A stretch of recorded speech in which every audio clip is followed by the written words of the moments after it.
We are now entering the last week of this seemingly infinite course. I too have great joy. This week we will look at Google Forms. But I hope you will go on to look at some of the other applications available. As a pirate as well as an educator, I can tell you that Google Maps, Earth and Street View are invaluable. Yo ho ho yeah land lubbers.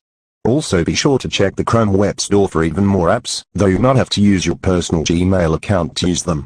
Hopefully these will be available someday. Enough already.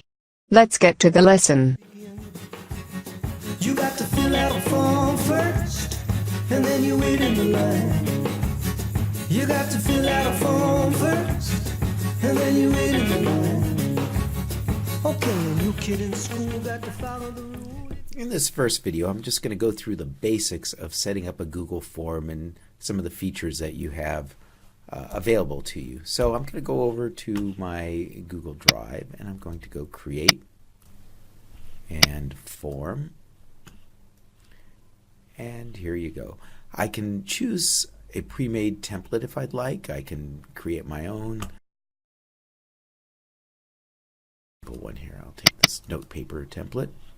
And notice when I look at it here, I'm not seeing what it looks like. So if I want to see what it's going to look like, I can choose the live view and get a good look at that. So go back to Edit.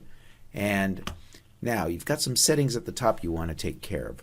The first one, require Department of Defense Education Activity login to view this form. So that's if you only want it available to people who have that @student account.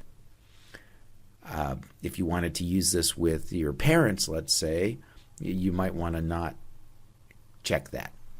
Second setting, automatically collect respondents' Department of Defense Education Activity username.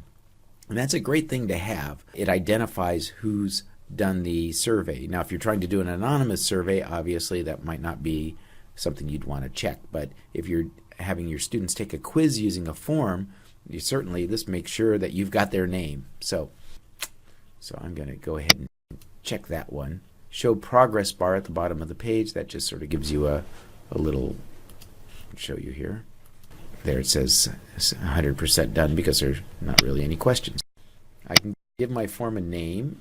You can title it up here if you want. I'm going to call this demo form. Click OK. And now I have an item here. Right now there's just an option 1. I can go ahead and type in a question, but I can also go in here and edit that, add an item as a different type of object. So maybe I want a paragraph object here. Maybe I want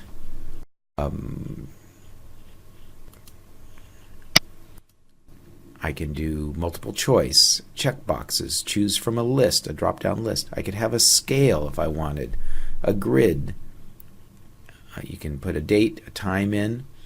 You can also create sections here, page breaks if you wanted. I can add an image. So maybe if you're doing a geography test, you want to add a map. I can add a video in here as well.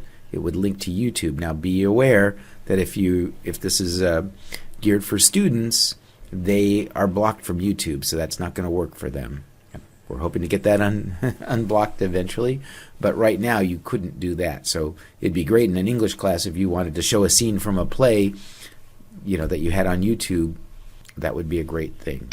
But you can do a URL here. So if, let's say you upload a video to your Google Drive, you could put the URL for that video there and it would play. That wouldn't be blocked for your students. We're going to go ahead and build a short Google form, and I've added one question here, and I'm going to add a few answers to add other choices. Right now this is a multiple choice question, you can see, and I'm going to add some other choices here. So option 2 might be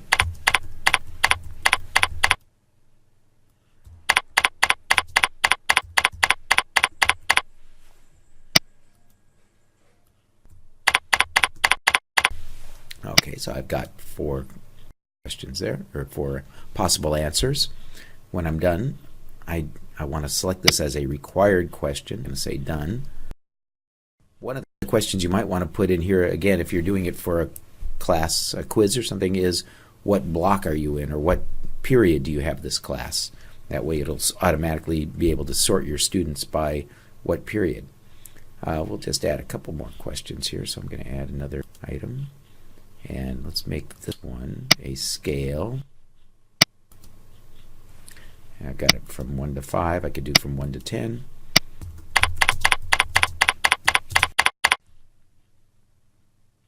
So now I'm going to add a picture here. And here's a JPEG that I put in here. I went to my Google Drive to get that. I could go by a URL, or I could take a picture, a screenshot. Interestingly, from Google Drive, it won't use a drawing. If you've created a Google document that's a drawing, it won't.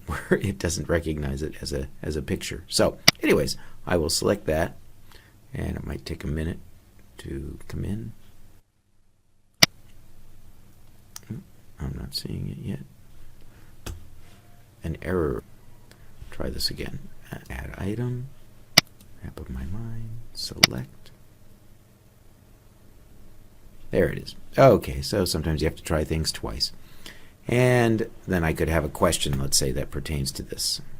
So, now, you have some things at the bottom. Your response has been recorded. They need to submit the form. There will be a submit button that's automatically there. Show a link to submit. Publish and show a link to the result of this form to all respondents, and allow responders to edit responses after submitting. So you've got some things, some choices there that you have to make. Do you want them to edit responses after submitting? Some people want that capability. Sometimes you don't. If you're giving a test, you might not want that ability to go back in and change things. Currently, you can click on here, accepting responses. I can go in and view responses. Notice I will see a spreadsheet. So it puts the responses right into a spreadsheet for you. If I go to my document folder, you'll see here's the Google form, and here are the responses. So it keeps them in a separate spreadsheet for you. In another video, I'm going to show you how that can be really useful. Anyways, you can go in under the responses. You can change the response destination if you want. You could use a new sheet in an existing spreadsheet if you wanted. Maybe every time you give it, you want to move this into a new sheet of the same thing. So maybe you're giving a test, you have each class put their responses in a different page of that spreadsheet. You uncheck that. We want to view the live form again. We can now see, here it is. So if I wanted to go ahead and submit this, and I submit, and now if I go to my spreadsheet, view responses, you can see my answers right there. And notice it's got a timestamp, so I know when it was done, and it's got the username. So if you're giving it to students, you don't have to worry, did they put their name in there? You've got their email address. All right. That's it for this one, and I'm going to come back in another video and show you how you can use a plugin that will grade tests for you automatically.